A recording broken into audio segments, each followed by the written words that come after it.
What just happened last week? What did they do? Almost behind the back a little bit.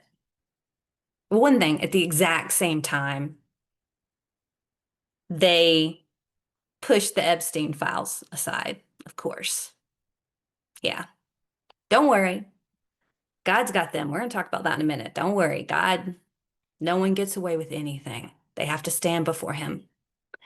But what just happened? The United Nations General Assembly has overwhelmingly backed a resolution reviving a two-state solution for Israel and Palestine. Make no mistake, this is calling for the division of Israel, the division of Jerusalem.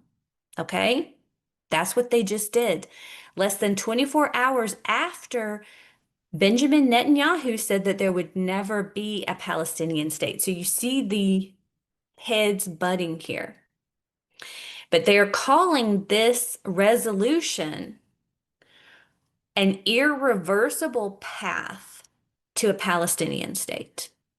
They are trying to back Israel into a corner where she has to make a deal with death. And, we've gone over this deal with death quite a lot. Isaiah 28. She makes a deal with death to avoid an overwhelming scourge. And so, also, this is all peace and security. That's what all of this, a ridiculous amount of times in their speeches. This is all for the farce of peace and security. So, this is what happened last week, moving this forward to next week, moving this forward to next Tuesday, right at the Feast of Trumpets. So, but that's not all. The tribulation is setting up. We have the votes, United Nations overwhelmingly voted to pass this, but there's more going on here. Here, even though Trump is vocally against this, this goes all the way back to July, where the kind of the Palestinian go-to person says that President Trump informed him that he would accept the establishment of a Palestinian state. And this really shouldn't surprise us because Trump's heart, his legacy is the Abraham Accords. And you guys know, I believe the Abraham Accords is the covenant with many. Um, I believe it is absolutely blasphemous and evil. But that's his heart. And the Abraham Accords cannot happen without this path to a Palestinian state. Saudi Arabia, which is essential in moving this forward, has made it very, very clear that they will not sign in on the Abraham Accords until this is established.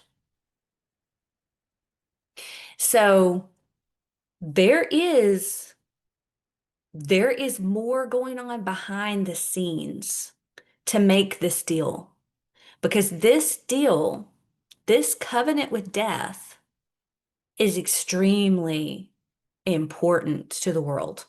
They want to move this forward and they want to move this forward next week. And this was all part of, at the same time here, the secret Israel-Gaza peace plan, which they had talked about for 7 years. So I just think it's interesting that here a 7-year ceasefire has been in the works and has been kind of on the back burner and behind the scenes for months. And so this brings us to the Temple Mount, Alaska is waiting for Saudi Arabia's Mohammed bin Salman. So MBS right now, he has custodianship over over two of the most holiest sites in Islam. And he's been working on this for many years.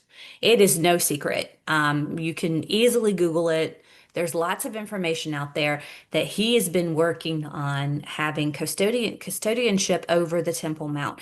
And he has made statements where he's for a third temple, that he would like to do something similar to what they did with the Abrahamic family house, where they had a mosque, a Jewish synagogue, and a Catholic church, to where they had the three Abrahamic religions in one place. And so maybe this is part of the deal. I believe building the third temple will be part of the deal to sweeten the pot and get Israel into making this covenant with death. So that could be it. That could be what it does. Um, but everything is coming to a head. So at the same time that all this is going on, we also have where the Arab nations have been coming together for an Arab summit. And so they want to form a NATO type joint Arab force to defend any Arab nation under attack. And so this is interesting because it really would bring into the picture of Psalm 83. And, it's interesting because when we talked about Psalm 83 in the past, a missing link really there was Egypt. But it is not a missing link anymore. Egypt is heavily involved in this. And so this is very, very interesting coming together. We see the makings of the very alliances that are coming against Israel in Psalm 83 and that are coming against Israel in Ezekiel 38 and 39. So to see this come together all at the same time is very, very interesting. And then we see Hamas here is getting desperate. And so they're actually moving hostages above ground to use them as human shields. So everything is coming to a head. Right now, everything is coming to a head. And I thought this quote was just interesting. I think, and to me, it reminded me of the heart of the nations that we're going to see going into the tribulation. How Israel, all the nations are going to be against Israel. So this is the Spanish Prime Minister Sanchez said that Spain can't stop Israel's battle against Hamas terrorists because Spain doesn't have nuclear weapons. So they are threatening Israel. I just think it's really, really interesting. You see this hatred for the people of God.